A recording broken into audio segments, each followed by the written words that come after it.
안녕하세요. 열심히 살다 보니 어느새 제 나이가 40대 중반이 되었네요. 여자의 인생은 마음부터라는 말이 있죠? 사는 것에만 열중할 때는 몰랐는데 저의 40대를 쭉 돌아보며 공감하게 되었어요. 저는 남편과 연상 연하 커플로 4살 차이가 나요. 남편의 우연한 도움이 인연으로 발전했어요. 저는 어디서 꿀리지 않을 만큼 학벌이 좋은 편이에요. 남편 역시 좋은 대학을 나왔지만 그런 그이보다 제가 더 가방끈도 길고 결혼 초까지만 해도 경제적으로도 제가 더 우위에 있었죠. 그런 저를 시모가 참 좋아해줬어요. 제가 연상이라는 것 빼곤 모든 점을 마음에 들어 해주셨거든요.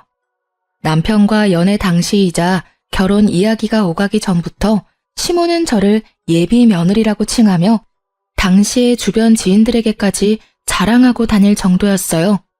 저도 그렇게 예쁨 받는다는 걸 몸소 느끼게 되니 참 좋더라고요.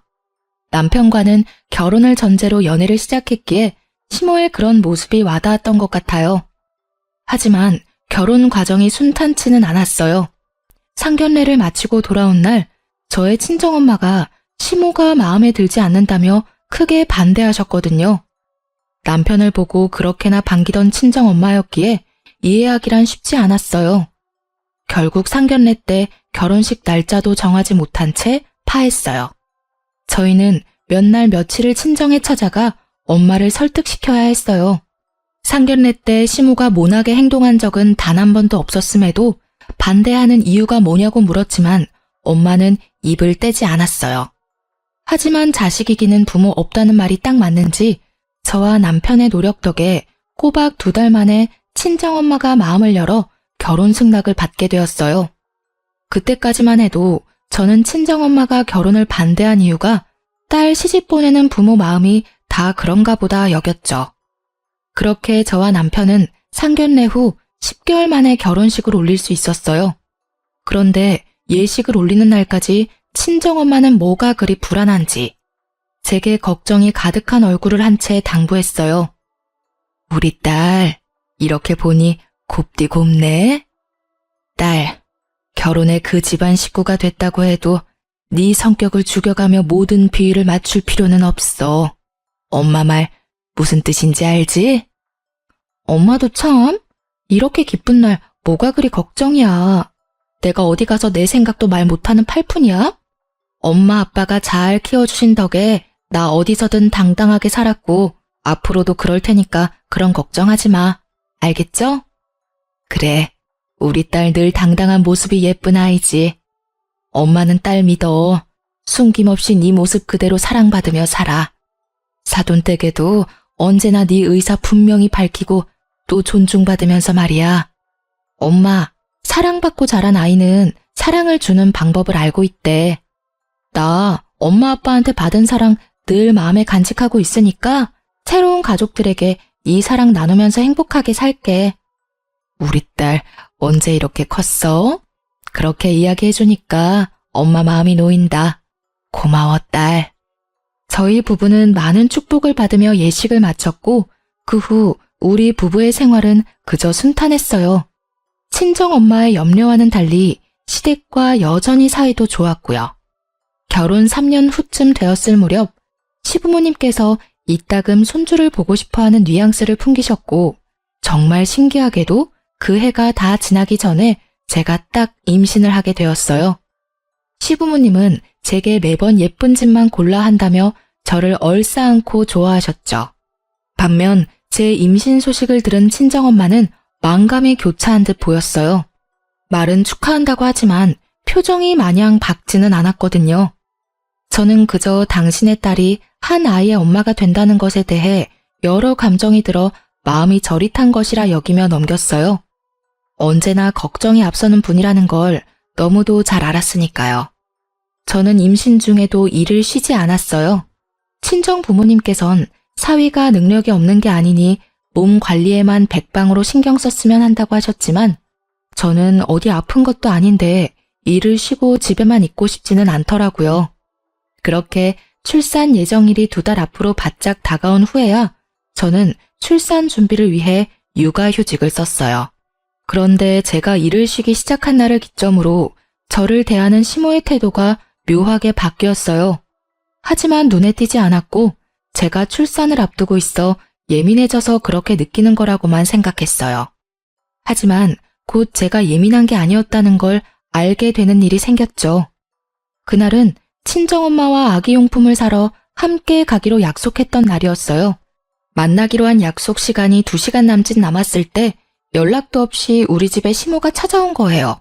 시모가 아기용품을 사러 간다는 걸 남편에게 들었는지 함께 가서 유모차를 사주려고 한다고 하시더라고요. 결국 저는 친정엄마와의 약속을 무르고 시모와 함께 아기용품점에 가게 되었어요. 너무 아기자기하고 예뻐서 뭐 하나 쉬 고르기가 어려웠어요. 거기다 이전에는 몰랐는데 예비맘의 입장에서 보니 뭐 하나 필요하지 않은 게 없는 것 같고 내 아이에게 뭐든 해주고 싶고 그런 마음이 마구 샘솟았죠. 깊은 고민 끝에 가격이 조금 더 나가지만 미리 봐뒀던 젖병 6개를 장바구니에 담았어요. 그런데 제 옆에 있던 시모가 혼잣말을 하는 거예요. 이제 한동안 회사에서 돈도 삭감해서 준다면서 비싼 것도 고르네. 젖병이 뭐 그리 큰 차이라고 어차피 모유 수유할 텐데. 네? 어머님, 지금 뭐라고 말씀하셨어요? 응? 아니다, 아니야. 요즘은 아기들 용품도 참 종류가 많구나.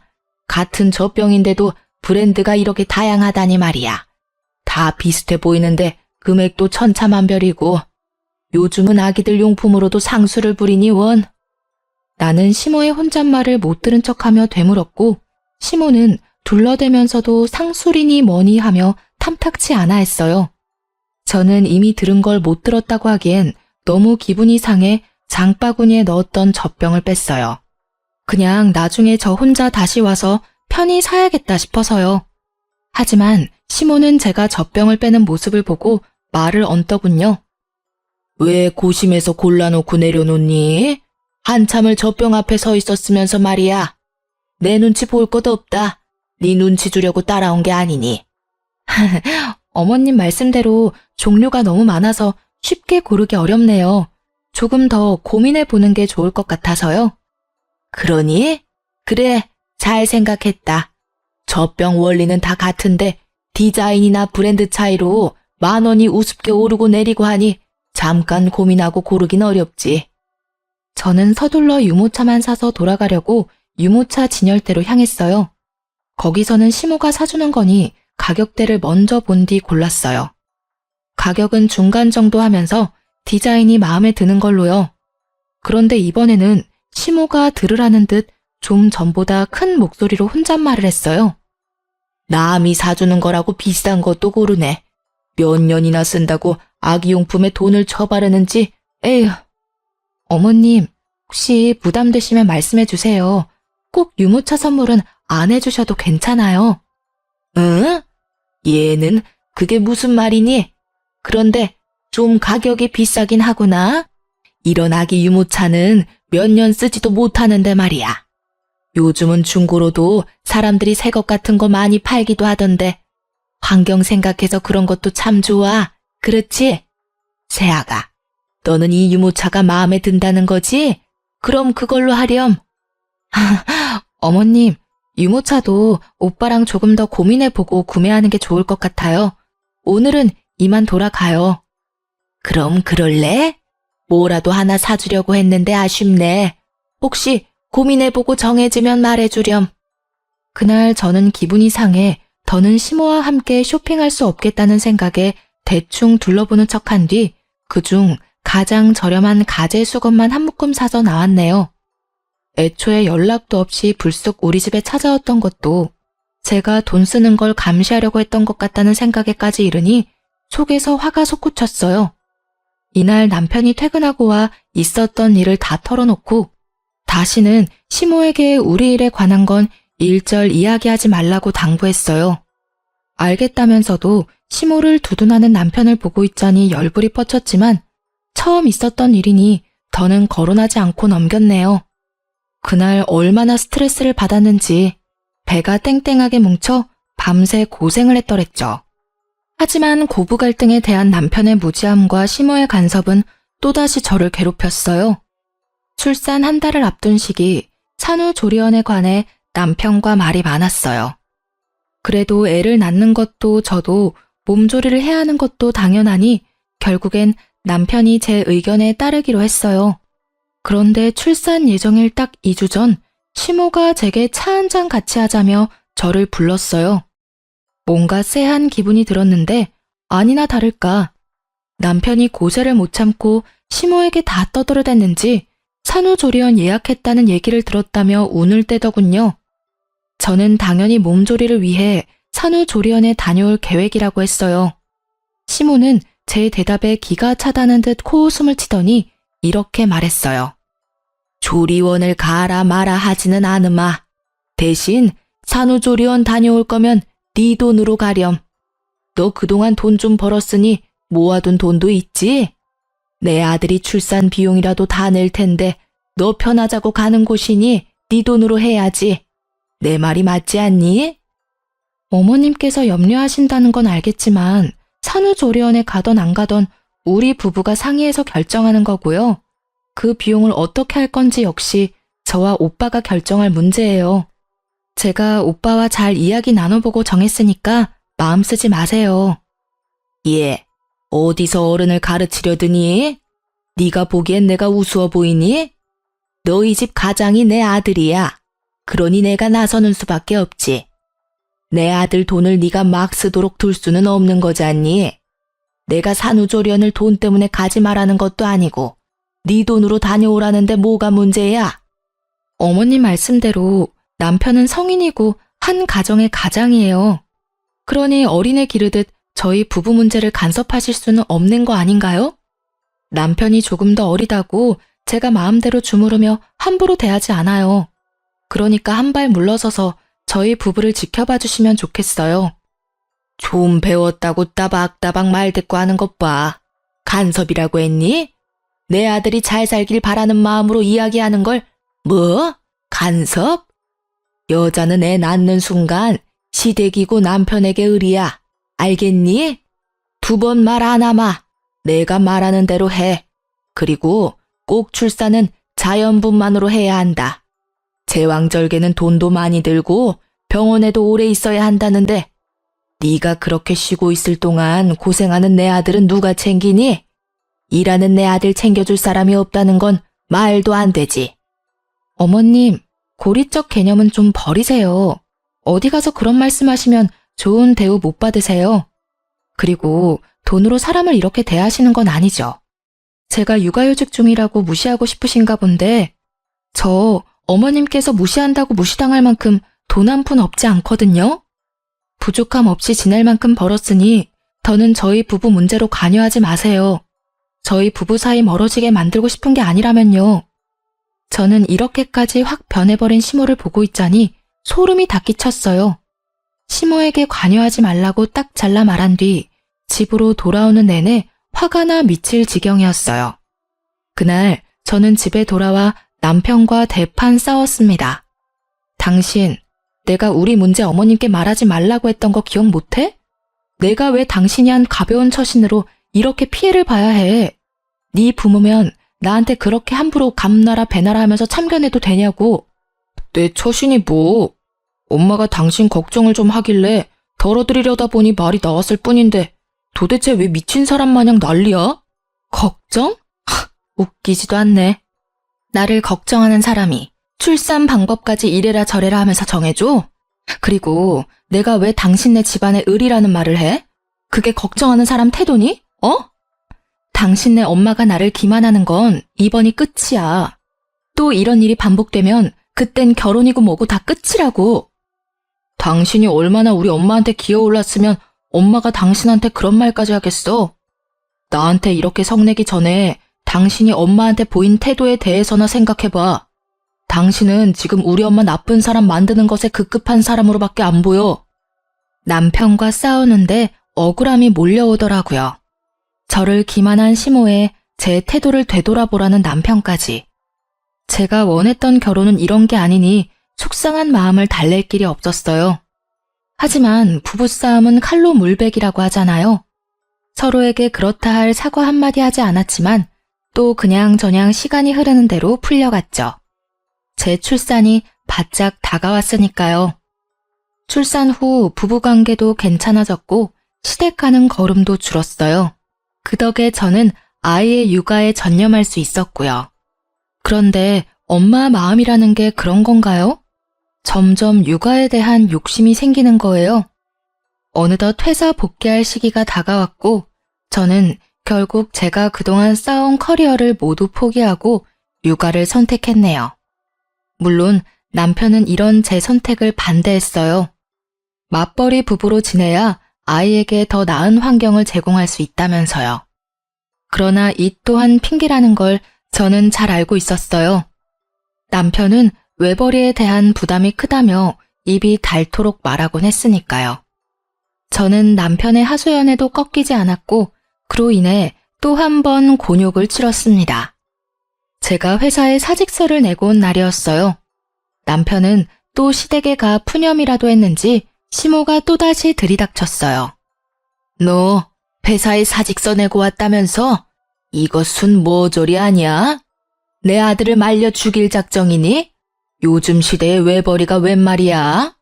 사직서 처리하기 전에 당장 가서 무르고 와, 어서. 제가 하다하다 회사 그만두는 것까지 어머님 허락을 받아야 하나요? 저희 부부가 맞벌이로 일하면 어머님께서 애는 돌봐주실 건가요? 우리 애를 직접 돌봐줄 생각이 있으셔서 이렇게 대뜸 찾아와 갖다부터 하시는 거냐고요. 공부만 잘했지 상황 파악도 못하는 돌머리 아니야? 내가 일을 다니는데 어떻게 아이를 봐주니? 성질나 죽겠는데 무슨 말도 안 되는 소리야? 돌머리는 제가 아닌 것 같은데요. 어머님의 의사를 강하게 피력하시려면 그에 대한 도움을 주셔야죠. 하다못해 대안이라도 마련한 뒤에 말씀해 주셔야 맞는 거 아닌가요? 남편이 어머님 자식이면 이 아이는 제 자식이에요. 제 아이가 자기 아빠 힘든 걸 덜 자고 일찍부터 부모랑 떨어져 있게 만들고 싶지 않아요. 육아에 대한 제 가치관이니 존중해 주세요. 뭐야? 이 요망한 것이 내가 너를 며느리로 받아들인 이유가 뭔데? 일에 대한 욕심 많고 좋은 직장의 연봉도 높아서 내 아들 고생은 덜겠구나 하는 생각으로 결혼시킨 건데 니까짓게 이런 식으로 뒤통수를 갈겨? 당장 회사 가서 사직서 무르고 와. 안 그러면 진짜 국물도 없을 줄 알아. 저는 무례하게 구는 시모에게 더는 이 일에 대해 언급하지 말라 단호하게 제 의사를 밝혔어요. 시모는 그런 제게 지금 저의 선택을 후회하게 해주겠다며 집을 다 뒤집어 엎고는 돌아갔죠. 그리고 실로 그날 이후 시모는 저를 쥐뿔도 없는 사람이라며 괄시했어요. 그런 대우를 감내하느니 마주하지 말자 싶더라고요. 그래서 시댁에 일절 가지 않았는데 시모가 우리 집에 찾아와 그렇게 저를 괴롭혔어요. 감시라도 하듯이 저녁마다 와서는 남편의 식사에 신경을 하나도 안 쓴다는 둥, 애 핑계로 집에서 놀면서 집안 꼴이 개판이라는 둥, 심지어는 아이를 잠깐 남편에게 맡기고 샤워하는 것까지 남편을 과로로 죽일 계집애라며 막말까지 해댔죠. 심으로 인해 뒤늦게 우울증이 와 매일 밤을 눈물로 지새우며 그렇게 장장 3년이라는 기간 동안 미움을 받으며 지냈네요. 그러다 문득 거울에 비친 피폐한 저의 모습이 눈에 들어왔고 그 순간 뇌리에 스치는 생각은 무엇이 됐든 더는 참지 말자였어요. 2달 뒤 저는 동네 변두리에 크지 않게 옷가게를 차렸어요. 사업이긴 해도 동네에서 오프라인으로 운영하는 거였고 마침 아이가 5살이 되어 유치원에 가기 시작해서 충분히 육아와 병행하며 일할 수 있을 것 같았거든요. 하지만 제가 경제활동을 시작했어도 시모는 여전히 저를 못살게 굴었어요.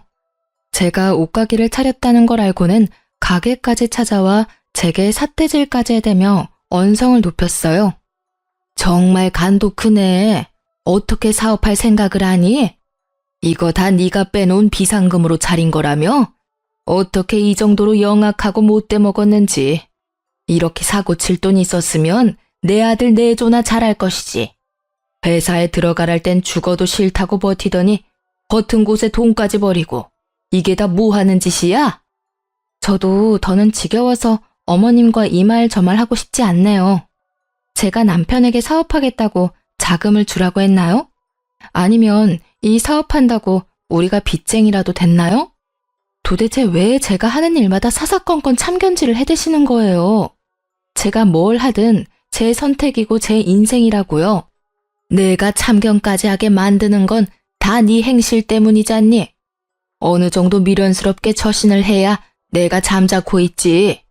이건 뭐 내 아들 고생시키겠다고 말하는 것과 뭐가 달라? 그리고 잘난 며느리 들어왔다고 그렇게 자랑을 해대는데 이따위 구질구질한 가게를 차렸으니 내가 어떻게 얼굴을 들고 다니냔 말이야. 어머님, 정말 해도 해도 너무하시네요. 막말로 제가 친구분께 저를 자랑해달라고 했나요? 그리고 사람을 그렇게 돈과 직위로만 평가하고 어머님의 기준에 미치지 못하면 이런 식으로 행동해도 되는 건가요? 제발 적당히 좀 하세요.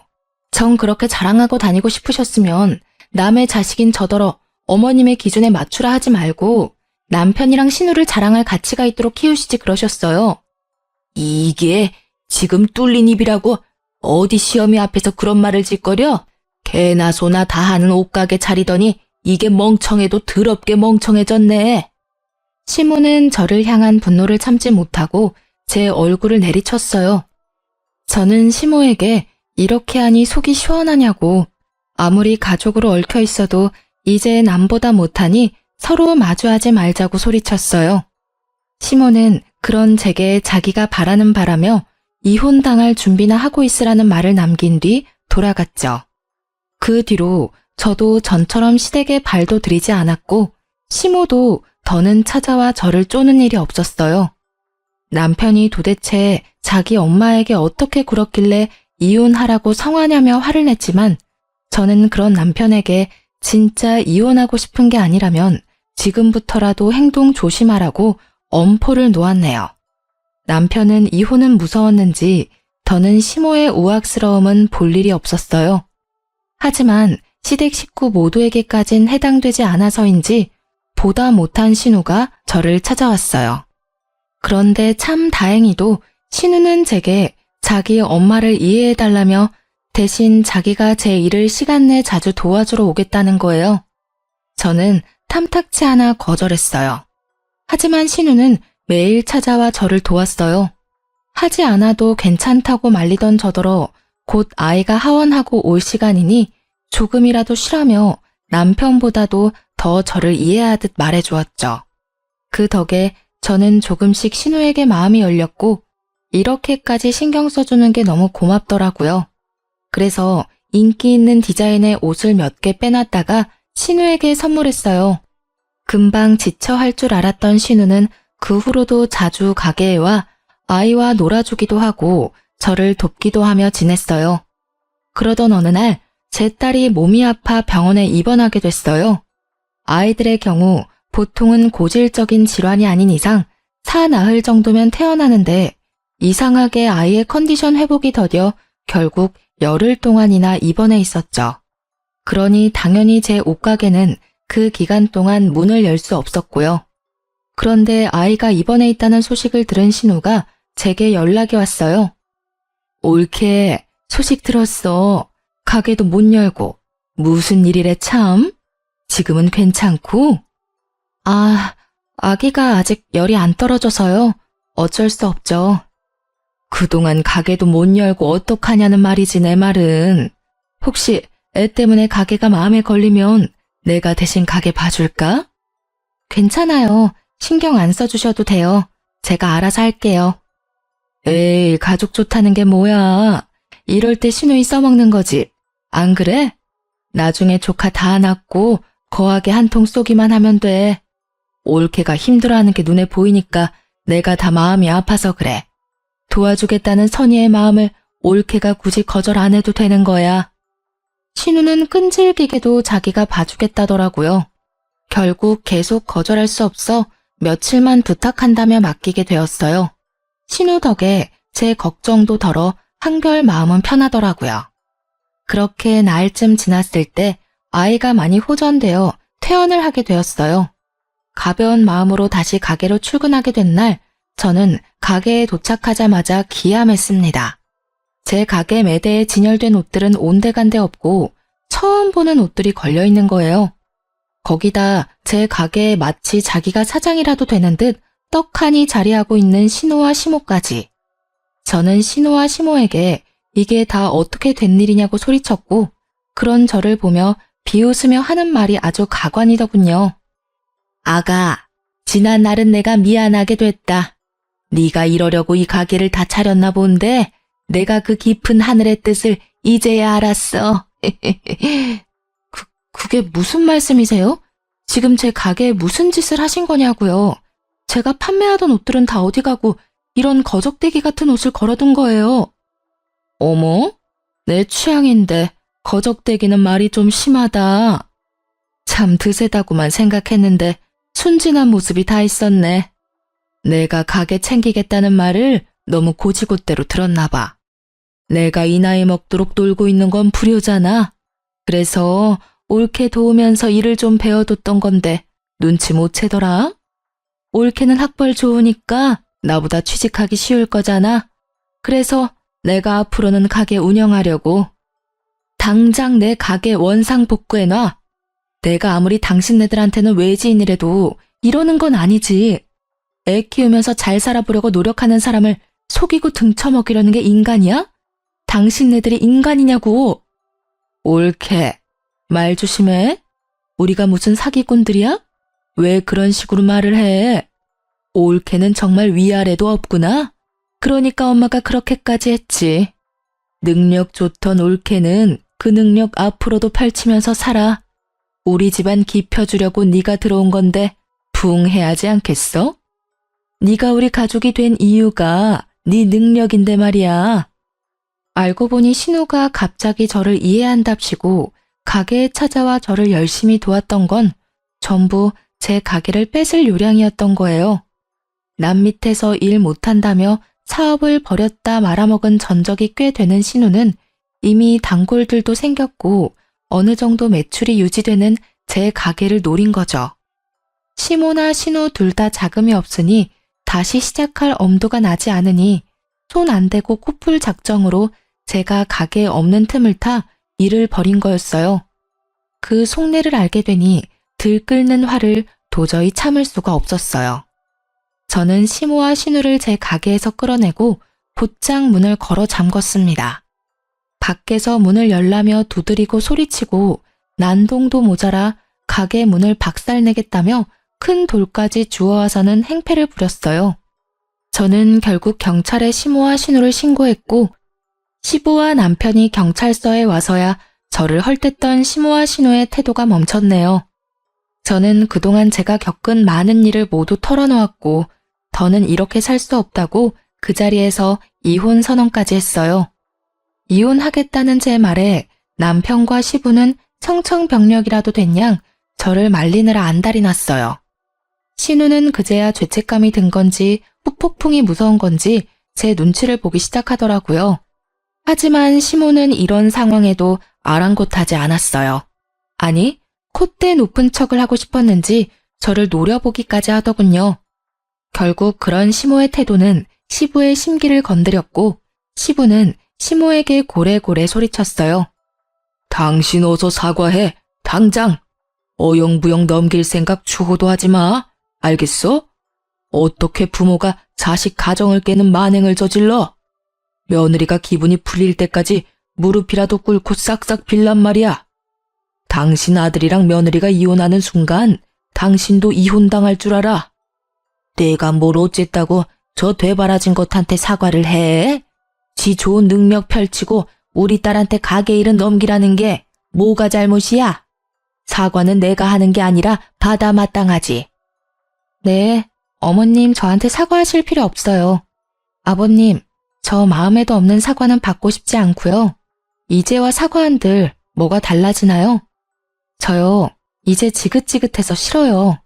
저 합의할 생각도 없으니 제게 사과든 애원이든 아무것도 할 생각 마세요. 저는 합의는 없다는 말을 마지막으로 남긴 뒤 경찰서를 나왔어요.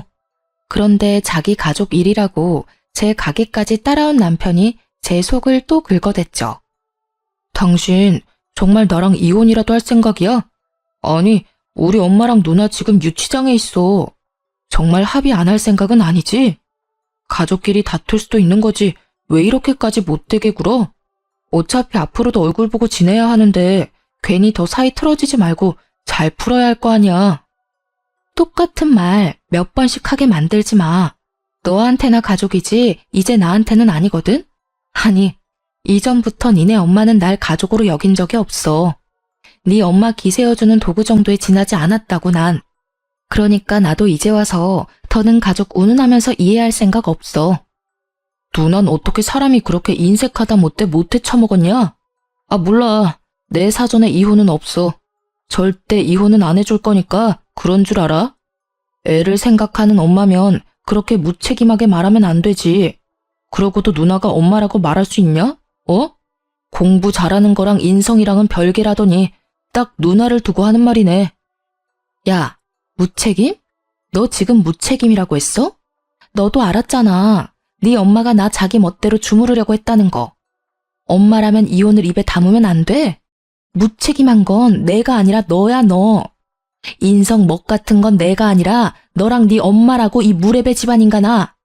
그러니까 불난 집에 부채질 그만하고 네 가족이 싼 똥이나 네가 치워. 내 매장 옷 다시 찾아오지 않으면 바로 이혼 소장 접수할 테니까 오늘 안에 무조건 찾아서 가게에 가져다 놔. 알겠냐? 남편은 자꾸 이혼을 들먹이면서 자기를 화나게 한다며 매대에 걸려있던 옷을 창고 쪽으로 집어 던졌어요. 그런데 저도 그땐 제정신은 아니었거든요. 남편에게 미친 것 위에 더 미친 것이 있다는 걸 보여주기 위해 저는 남편을 향해 옷가지들을 집어던지며 정신 나간 사람처럼 굴었죠. 그런데 하필이면 이런 모습들을 친정엄마가 다 보고 말았어요. 친정엄마를 보자마자 왜 그리 어린애처럼 눈물이 쏟아지던지. 한참을 울고 난 후에야 친정엄마에게 자초지종을 설명했어요. 그러니 엄마는 시모가 겉과 속이 다를 거라는 건 알았지만 이 정도로 못되게 굴 줄은 몰랐다며 불같이 화를 냈어요. 당장이라도 시모를 가만두지 않겠다며 열을 내는 걸 제가 직접 해결하겠다고 설득해 간신히 진정시킬 수 있었어요. 그러자 친정엄마의 차가운 시선은 남편을 향했고 남편은 도망이라도 치듯 가게를 나갔어요. 한참을 친정엄마의 도움으로 가게를 정리하고 있는데 남편이 제가 가게에서 판매하던 옷을 찾아왔더라고요. 그런데 그 옷들이 다 시댁 창고에서 발견했다는 말을 듣고 단전에서부터 또 화가 마구 치밀었어요. 하지만 그 순간 뭔가 쎄한 기분에 사로잡혔어요. 이런 일을 겪으니 촉이 곤두섰던 거죠. 저는 카운터로 곧장 향해 현금 보관함을 열어보았어요. 아니나 다를까 그 많던 돈이 한 푼도 없이 텅텅 비어있는 거예요. 네, 자금이 없던 신우가 제 돈으로 자기가 팔고 싶던 상품을 떼온 거였어요. 이게 도둑과 다를 게 뭔가요? 하지만 이런 상황에서도 더욱 황당한 건 남편이라는 인간의 태도였습니다. 무슨 돈으로 이 많은 옷을 떼왔나 했더니 그럼 그렇지. 이 와중에 도둑질까지 잘도 했네. 도대체 무슨 생각이면 이런 강큰 일들을 벌일 수 있는 건지 참. 일하고 싶은 마음이 커서 그랬던 걸 거야. 설마 당신 지금 이것까지 문제 삼을 생각은 아니지? 당신 때문에 경찰서까지 끌려간 우리 엄마랑 누나한테 말이야. 누나가 빼간 돈은 내가 비상금으로라도 채워줄 테니까 제발 더는 문제 삼지 말자. 어? 어차피 내가 주면 그만인 돈이잖아. 이 와중에 너는 끝까지 왜 이 돈을 네가 갚아? 막말로 지금 내 가게에 도둑이 든 거나 다름없잖아. 그러니까 네가 감싸고 챙길 사람은 네 엄마랑 누나가 아니라 나여야지. 상식적으로나 양심적으로나 나를 먼저 챙기고 걱정해야지. 네가 이러고도 남편이니? 진짜 너나 네 가족들이나 사람도 아니네. 이날 남편과 2차전으로 대판 싸웠네요. 나중에는 친정엄마가 있다는 것도 있고 남편이 애초에 일을 이렇게까지 만든 건 저라면서 막무가내로 막말까지 퍼붓더라고요. 저는 우리 부부가 엄연히 큰 피해를 본 상황에서도 자기 가족만 감싸는 모습을 더는 두고 볼 수 없었어요. 거기다 저희 엄마 앞에서까지 저를 함부로 대하는 건 더더욱 용납할 수 없어 다음날 바로 이혼 소장을 접수했습니다. 남편이 집에 못 들어오도록 도어락 암호도 바꿔버렸고요. 집에 들어오겠다며 문 앞에서 깽판을 치던 남편은 이웃의 신고로 그 뒤로는 시댁으로 넘어갔어요. 그런데 며칠 뒤 시부가 제게 연락을 해왔어요. 신우와 시모가 잘못을 뉘우치고 반성하고 있다고요. 네, 물론 믿지는 않았지만 제게 진심으로 사과를 하고 싶어 한다며 딱 한 번만 만나달라고 하는 거예요. 저는 고민하다 여차하면 증거물로 제출하자 하는 마음으로 신우가 제 가게에서 했던 짓이 모두 담긴 영상 증거물을 챙겨갔어요. 역시나 이렇게 단번에 변할 시모가 아니죠. 사과는커녕 고개까지 쳐들고 저를 내려보더라고요. 다 시부를 속인 시모의 농간이었던 거였어요. 물론 신우는 유치장까지 들어가 보니 덜컥 겁이라도 났는지 저를 보자마자 잘못했다며 다시는 그러지 않겠다고 빌더라고요. 하지만 시모는 절대 볼품없는 제게 조아리는 건 못한다며 제가 다 자기를 엉망으로 만들었다며 분노에 차서 제 얼굴에 침까지 뱉었어요. 저는 더 봐줄 것도 없다고 판단되어 바로 증거물을 제출했어요. 합의되지 않았다는 소식을 다시 들은 시부는 제 가게까지 찾아왔고 시모를 대신해 제게 애원하기 시작했어요. 아가, 내가 이렇게 사과하마. 내가 가장으로서 처신을 못한 탓이야. 내 아내와 딸이 다시는 내게 못나게 굴지 않도록 나서서 단속하마. 그러니 제발 마지막으로 한 번만 너그러이 봐주면 안 되겠니? 아버님, 죄송하지만 저는 마음 굳혔어요. 아버님 연락받고 기대하지 않았지만 혹시나 하는 마음으로 형님과 어머님을 만났고 여전히 어머님께서는 저를 미워하고 계셨어요. 제가 다 엉망으로 만들었다며 침까지 뱉으셨고요. 아버님께서 가족을 지키기 위해 제게 이러시는 것처럼 저도 이게 저를 지키는 방법이라고 말씀드리고 싶네요. 네 마음을 모르지 않아. 얼마나 힘들었을지도 안다. 네가 이러는 게 지나치다고 생각하지도 않고 말이야. 하지만 나도 달리 어찌할 방법이 없더구나. 시부가 미안하다는 말을 남긴 뒤 돌아간 날 저녁, 이번엔 가게로 남편이 찾아왔어요. 그런데 이 인간 끝까지 뭐가 잘못된 줄 모르더군요. 내가 이혼은 안 된다고 했지만 그냥 합의 이혼해줄게. 그러니까 이제 우리 엄마랑 누나 그만 괴롭히고 가서 합의하고 끝내. 내가 큰 마음 먹고 이혼해주겠다고 한 거니까 재산 욕심은 내지 말고 말이야. 당신이 각자 도생하는 게 그렇게 소원이라니까 내가 들어주는 거라고. 합의 이혼? 합의 이혼 같은 소리하고 앉았네. 넌 아직도 상황 파악이 그렇게 안 돼서 어떡하니? 합의 이혼 필요 없어. 이미 소장 접수했으니까 이 멍청아. 그리고 입은 삐뚤어져도 말은 바로 해. 멍청한 거 티내지 말고. 내가 각자 도생하는 게 소원인 게 아니고 우리 가정을 파탄낸 주범이 네 가족이고 너야 이 머저리야. 야, 너는 끝까지 내가 좋게 풀어줄래도 그렇게 나와야 되겠냐? 네가 바라고 바라는 이혼 내가 해주겠다고 하잖아. 그러니까 더 악연으로 꼬이지 말고 누나랑 엄마 그만 합의하라고. 그리고 너야말로 바르게 말해야지. 지금 우리가 파탄난 이유는 다 너야. 너 때문이라고. 남편은 버럭해서 소리를 지르고는 저를 벌레 보듯 하고는 돌아갔어요. 참 침만 안 뱉었다 뿐이지 눈빛은 시모와 꼭 닮았더라고요. 그 뒤로는 한참 동안 시댁 식구를 마주할 일이 없었어요. 남편도 어떻게든 자기가 저를 이겨먹겠다고 이를 갈고 법조인을 알아보고 다닌 듯 했어요. 정말 힘든 시간이었지만 또 얼마 만에 느끼는 잔잔한 일상인지 몰라요. 하지만 한 번씩 술에 진탕 취해 한밤중에 집 문을 두드리는 남편 때문에 아이가 겁을 먹는 날이 들었어요. 그래서 나중에는 아예 그 집을 비우고 친정으로 들어가 지냈죠.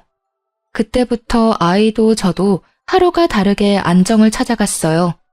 그렇게 시간이 흘러 시모와 신우의 첫 재판을 앞둔 날 두려움이라는 감정이 새삼 대단하다 느꼈던 게 한참 후에 마주하게 된 시모는 상당히 수척한 모습이었어요.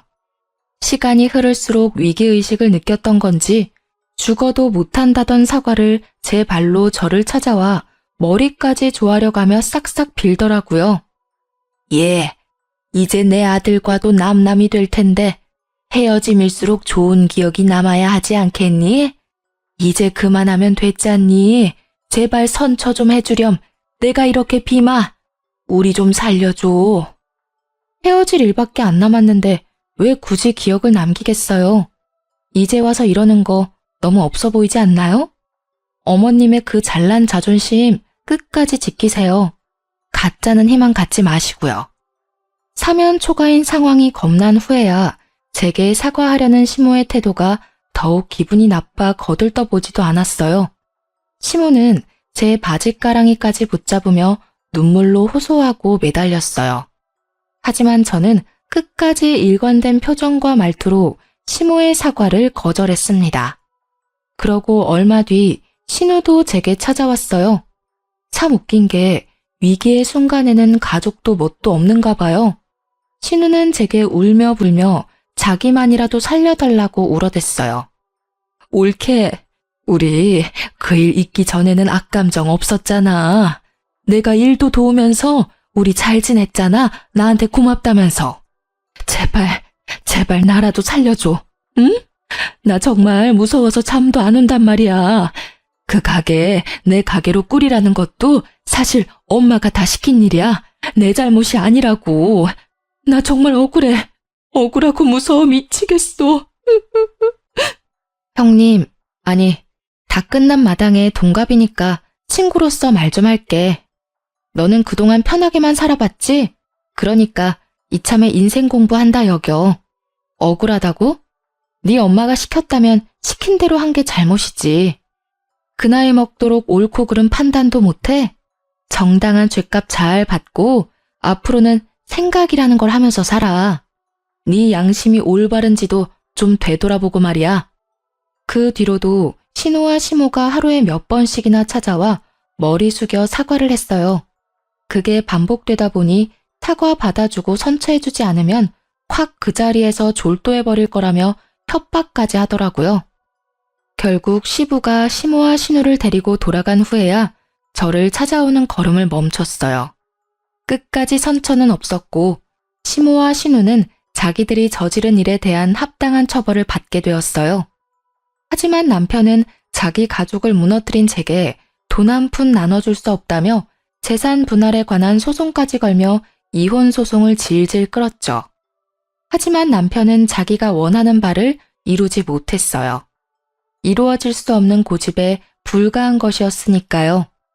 경제적으로 보나 양육으로 보나 제가 뭐 하나 허투루 하지 않았다는 걸 법정에서 제대로 인정받았거든요. 결국 저는 이혼 소송도 승소했고 재산 분할 소송에서도 쾌거를 이루었답니다. 저를 향한 시모의 원망이 나중에는 시부에게 향했다고 해요. 결국 시부도 시모를 향한 충격으로 이혼을 결심했다더라고요. 전 남편은 이전 시부모님의 이혼 소식을 들고 와서는 자기 집안까지 파탄나게 생겼다며 제발 도와달라, 시부의 선택을 말려달라 부탁했어요. 하지만 이미 남남이고 그건 제 권한이 없는 거니 당연히 거절했죠. 그러자 전 남편은 끝까지 못나게 굴어댔어요. 복수심에 저와 제 가게에 대한 나쁜 소문을 퍼뜨려 구설수에 오르게 했거든요. 그러나 그것도 오래가지는 못했어요. 왜냐하면 친정엄마가 그 소문을 듣고는 전 남편에게 찾아가 명예훼손으로 고소한다며 노발대발했거든요. 너희 엄마랑 누나도 모자라 너도 콩밥 좀 먹고 싶어 환장했냐면서요. 소인배지만 겁은 엄청난 남편은 자신의 엄마와 누나의 최후를 봐서인지 다신 그런 짓 하지 않겠다며 순순히 각서까지 쓰더라고요. 작년까진 그 망할 시댁의 소식이 제 귀에 간간히 들려왔어요. 그리고 소식이 끊길 무렵 전 시부가 제게 찾아와 온 진심 다해 사죄한 적이 있었어요. 그런 시부 덕에 이제는 그들의 미움이 많이 사그라들었네요. 그리고 지금은 너무 바빠 이전의 악연을 떠올리며 미워할 새도 없고요. 전 남편이 퍼뜨린 소문으로 매출이 조금 주춤했지만 2년이 지난 지금은 눈코 뜰 새 없이 바쁜 나날을 보내는 중이거든요. 온라인으로 사업을 확장한 게 잘 된 덕에 가게도 다시 활기를 찾아 활발히 운영되고 있답니다. 시내에 2호점을 최근에 오픈해 제 동생도 저를 도와 운영에 뛰어들 정도로 확장도 되었어요. 결혼이 인생의 이막의 시작인 줄 알았는데 이제 와 보니 제 인생은 결혼이 아닌 이혼이 인생의 이막 시작인 느낌이 드네요. 새로운 시작이라는 마음으로 나만의 인생 커리어를 탄탄하게 쌓아가는 게 앞으로의 제 목표이고 바람이 되었어요. 그리고 마지막으로 저의 선택을 염려해주고 저의 새로운 시작을 묵묵히 지켜봐 주신 저의 보배이자 스승인 엄마를 닮아 제 아이에게도 그런 엄마가 되고 싶네요. 제 사연을 들어주신 많은 분께 감사드립니다. 좋은 하루 되세요.